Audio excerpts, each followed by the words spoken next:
Believe it or not, this is the Fesley Deluxe Edition T-Style kit guitar. Let's get into it, Jack.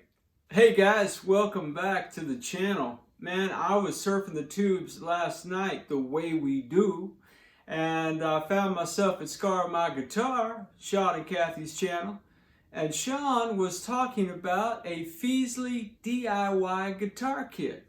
And I was like, dude, I had one of those, man, and I painted it orange for my grandson. And he was like, dude, rock on with your bad self.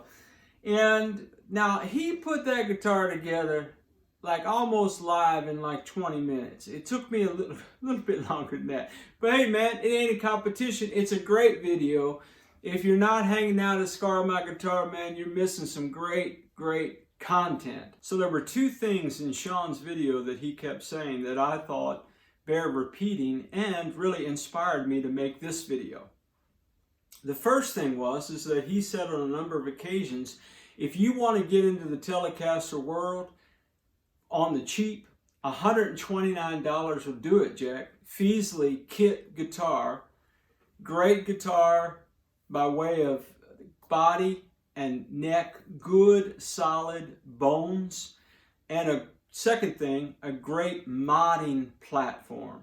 And so he raised the question, imagine what you could do with upgrading this guitar. Well, that inspired me to make this video and say to you, I have modified my Fesley DIY T-style guitar for my grandson, the Orange Crush. If you hang on the channel, you already know that. If you're new, by the way, welcome to the party, man. If you like this kind of content, why don't you like the video, subscribe to the channel, come back anytime, man, and hang out some more at TED Talks, Guitars, and Life.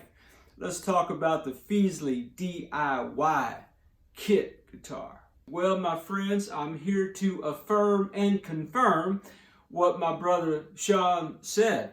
This is or was the Fesley Deluxe Edition T-Style kit guitar that I have almost completely modified to my player preferences for my grandson who wanted an orange guitar and I couldn't find one. So I decided I'd make one for him. Now don't you dare look at the playlist below and watch all those videos about me trying to refinish this guitar, okay? I will make no excuse for my boneheadedry. I would just say I'd never done it before. It was a huge learning curve. And I really appreciated Sean pointing out in his video, man. He said, this guitar is ready to paint right out the box. Dude, I took it down to bare wood. Like I took any sanding sealer or anything they had done to prep the body for paint. I took all that mess off, man. It's horrible. Don't you dare watch those videos. It was a great learning experience. Back to this. So, yeah, man. So this guitar is for my grandson. It'll be his first electric guitar. And I just want to walk through the upgrades that I did because when I purchased this guitar, it was $129 and there was like a $10 coupon. So I'm all in, $119. This guitar shows up at my house. I take it out of the box, fully intending to paint it orange and turn it into the Orange Crush that you see before you. So what did I do to the guitar?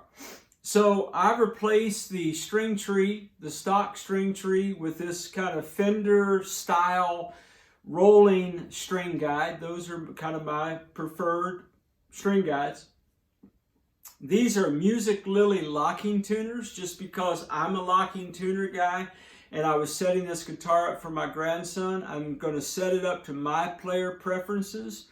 And so I would put locking tuners on my guitars. Now, again, the caveat is if the tuners on the guitar work for you out the box, if the stock tuners are good, if it ain't broke, don't fix it. But for me, the tuners could have been a little bit better. So I just went ahead and put the Musiclily locking tuners on there. And these are great tuners with sort of the cream tips, kind of a vintage look.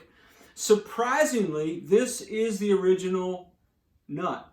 I did not put a bone nut in here. I did not really have to do much to the nut. I did file it down just a little bit, but it's holding all things true, and so man, I'm rocking and rolling with the original nut.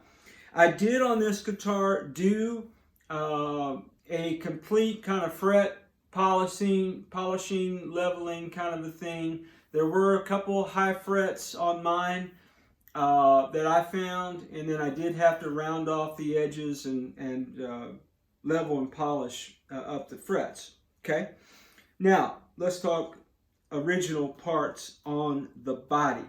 So on the body, there's not too many things that remained original. This is the stock neck plate that came with the guitar. These are the stock strap buttons that came in the box. This is the original bridge plate. This is the original control panel. Everything else is new. Okay? I put Gotoh brass compensated saddles on this guitar because Gotoh is my go-to. I put these on all of my Telecaster T-style guitars. This is the Artec big pole neck pickup. This is an Artec bridge pickup. This is a 1-ply black pick guard. Underneath the control panel are two Fleor pots, 250K pots, a 47 capacitor, cloth push-pull wiring, and a blade switch. And this, oh, and I almost forgot, a pure tone output jack is hiding behind that jack. That's a lot of jacks. And this guitar is set up and ready to go for my grandson. So it is possible to buy a $129 kit guitar, make it your own, and yeah man, end up with a nice, plain, nice sounding guitar. Well, let's check out some tones.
And